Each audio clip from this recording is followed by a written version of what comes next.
السلام علیکم۔ امید کرتا ہوں آپ سب خیر خیریت سے ہوں گے۔ خولہ بنت ازور رضی اللہ تعالی عنہا کا نام تاریخی اوراق میں اس طرح محفوظ ہے کہ وہ ایک بہادر خاتون تھیں جنہوں نے شام کی سلسلہ وار جنگوں میں حصہ لیا۔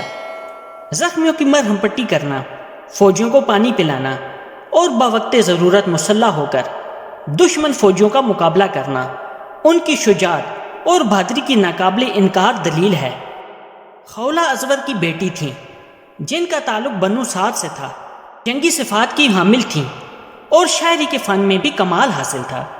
داستانی شجاعت ملک شام کی فتوحات کے مسلسل جنگوں میں سے ایک کا ذکر کچھ اس طرح ہے کہ مسلم فوج اپنے سپہ سالار حضرت خالد بن ولید رضی اللہ تعالی عنہ کے حکم کے انتظار میں صف بستہ کھڑی تھی۔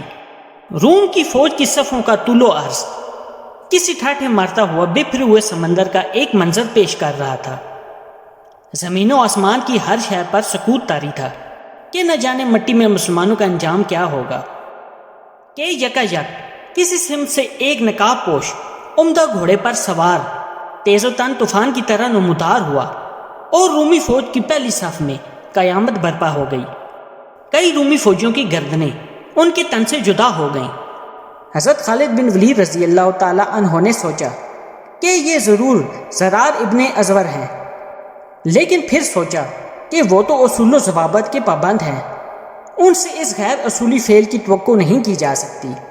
ادھر زرار ابن ازور رضی اللہ تعالی عنہ کا خیال تھا کہ یہ سیف اللہ حضرت خالد بن ولید رضی اللہ تعالی عنہ کے علاوہ کوئی اور ہو ہی نہیں سکتا۔ ادھر لوگ سوچ رہے تھے اور ادھر اس شاہ سوار نے اپنے گھوڑے کو واپس موڑ کر دوسرا حملہ کیا۔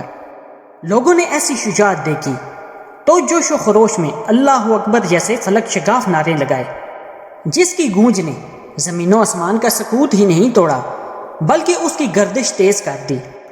اور جب تیسرا حملہ کرنے کے لیے وہ شاہ سوار پلٹا تو مسلمانوں کے جوش و غضب کو روکنا مشکل ہو گیا۔ فوری حضرت خالد بن ولید رضی اللہ تعالی عنہ نے عام حملے کا حکم دے دیا۔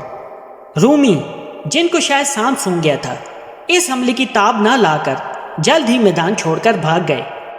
حضرت خالد بن ولید رضی اللہ تعالی عنہ نے جنگ کے بعد اس شاہ سوار کو بلایا، تب یہ راز کھلا کہ وہ شاہ سوار زرار ابن ازور رضی اللہ تعالی عنہ کی بہن خولہ بنت ازور رضی اللہ تعالی عنہا ہیں۔ اس کے بعد بھی کئی موقع پر اس مجاہدہ نے کارہائے نمایاں سر انجام دیے، جس میں سے ایک جنگ یرموک بھی ہے۔ سعودی عرب میں بہت سی گلیوں اور سکولوں کے نام ان کے نام پر رکھے گئے ہیں۔ اردن نے عربی خواتین کی تاریخ کے اعزاز میں ڈاک ٹکٹ جاری کیا۔ بہت سارے عرب شہروں میں خواجہ بنت ازور کے نام سے سکول اور ادارے موجود ہیں۔ اللہ پاک ہمارے ایمان کو بھی ایسی مضبوطی عطا کرے، آمین۔ ایک آخری بات، پیارے بہن بھائیوں، عنقریب ہمارے ساتھ ایک عظیم حادثہ ہونے والا ہے اور وہ حادثہ موت کا ہے۔ اللہ پاک ہم سب کو حضور پاک صلی اللہ علیہ وآلہ وسلم کے نقش قدم پر چلنے کی توفیق عطا فرمائے اور اپنی آخرت سنوارنے کی توفیق عطا فرمائے۔ اگلی ویڈیو آنے تک کے لیے اجازت دیں۔ اللہ پاک آپ کا حامی و ناصر ہو، دعاؤں میں یاد رکھیے گا۔ اللہ حافظ۔